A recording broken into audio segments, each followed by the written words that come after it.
People notice you when you're loud, when you're beautiful, when you're important. I was none of those things.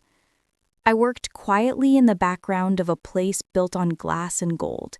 The office towers downtown glittered like promises I didn't belong to, and every morning I passed through them with a borrowed ID card and a borrowed smile. My job was simple: organize archives for the Hale Foundation, donations, research grants, old photographs. I was the kind of person who made sure things stayed in order, and the kind of person nobody ever learned the name of: invisible. And then she walked in. I didn't know who she was at first. I only knew the room changed when she entered. Not because people bowed or whispered, but because the air itself grew careful. She moved like she carried her own light, like the world leaned slightly toward her when she passed. Her hair caught the sun from the windows. Her laugh reached places in me I didn't know were still alive. She asked for directions, not to a boardroom or a penthouse office, but to the archive. "Excuse me," she said, and I nearly dropped a box. No one ever said "excuse me" to me. "I'm looking for the founder's photo records," she continued politely. "I think my grandfather donated them years ago." "Your grandfather," I nearly said, as if I could put a price tag on someone's family. I pointed down the hallway. "Second room on the left." She smiled, not the practiced, polished smile people wore in magazine photos, but the kind that made you feel included. "Thank you," she said. "I'm Livia." I swallowed. I'm Arden." It felt strange saying my own name aloud. She repeated it softly, as if testing how it sounded in the room. Arden. Something about the way she said it made me believe, for a second, that my name actually belonged to someone worth remembering. Livia Hale was the only daughter of one of the richest families in the country. I would learn that later. At that moment, she was just a woman standing in front of me with curious eyes and dust on her jacket from leaning against old shelves. She wanted to see photographs. I helped her find the boxes. One by one, we opened pieces of history into the light. Black and white images, old smiles, handwritten notes. "This one," she said once, holding up a picture of her grandfather standing in a field. "He used to say wealth meant nothing if you forgot where you came from." I laughed quietly without meaning to. "What?" she asked. "For a billionaire, that's a lovely thing to believe." She looked at me carefully. "For a human, it's necessary." She came back the next day, and the day after. Sometimes she asked for archives, sometimes she asked for nothing at all. Sometimes she just sat beside me at the long wooden table and watched me organize papers as if my ordinary task were somehow interesting.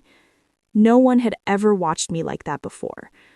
She asked about my life and listened as if every word mattered. I told her I lived in a tiny apartment by the river, that my mother worked nights, that I wanted to go back to school someday, that most days I felt invisible. She never laughed. She never dismissed. "You are not invisible," she told me softly once. "You're just unrecognized." Those words followed me home. We walked together sometimes after work. Her car waited untouched as she chose to walk beside me instead. The city lights reflected in puddles and windows, and once she confessed that despite all the money surrounding her life, she'd never felt particularly safe inside it. "Everyone wants something from me," she said one night as we crossed the bridge. "I don't know who sees me and who sees my last name." I hesitated. "I see the girl who laughs at dusty photograph albums and treats strangers like friends." She looked at me the way you look at summer after a cold year. Days passed in soft moments. Shared coffee, shared books, shared quiet. I started to forget I was invisible when I was near her, until reality came rushing back in. One afternoon, the doors of the archive opened with purpose. 2 men in suits entered first, then her father. Dominic Hale did not walk like a man. He walked like a company logo. He barely glanced at me. "Livia," he said gently, like you might address a fragile investment, "we're going." She stood slowly. "I'm working." "You're visiting," he corrected. "There's a difference." Then he finally noticed me. "Oh," he said, "you're still here." Still, as if I were a piece of furniture. Livia's hand twitched at her side. "Dad, this is Arden. She's the one who's been helping me with the archives." He nodded at me, empty-eyed. "Good," then turned back to his daughter. "Come." After that day, Livia vanished from the archives. Days passed. Then weeks.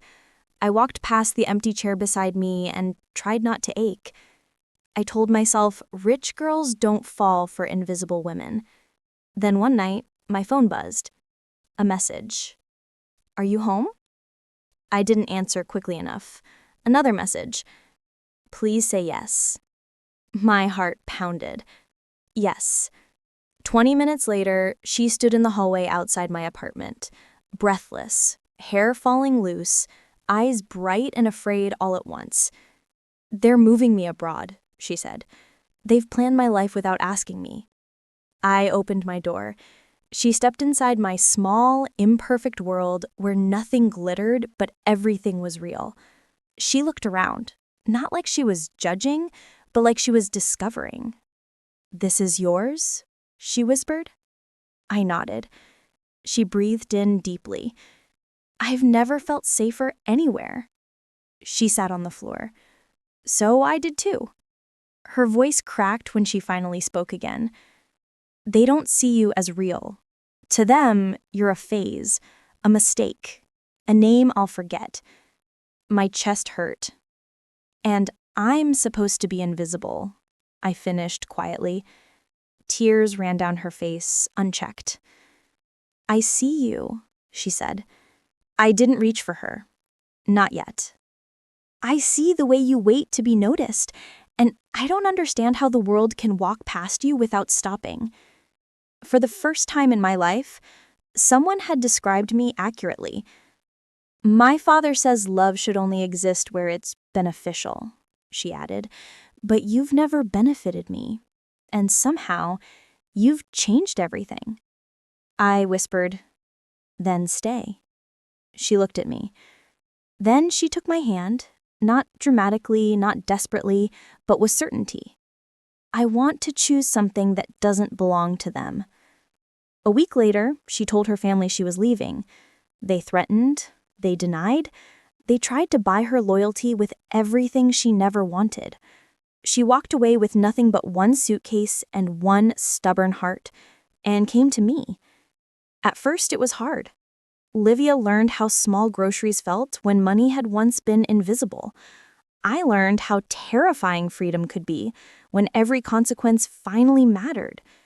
Some nights she cried from fear, some nights I cried from disbelief. But we stayed. She got a job, a small one. I got a promotion.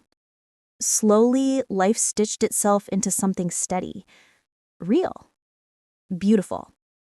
One evening months later, we sat by the river near my apartment.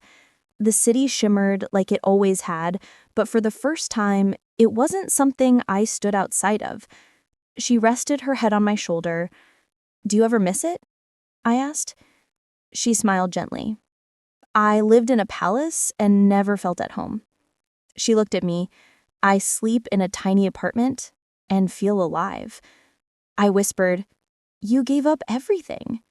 She replied, "I found something better." I wasn't invisible anymore. Not to her, not to myself. And maybe that was the greatest wealth either of us would ever know.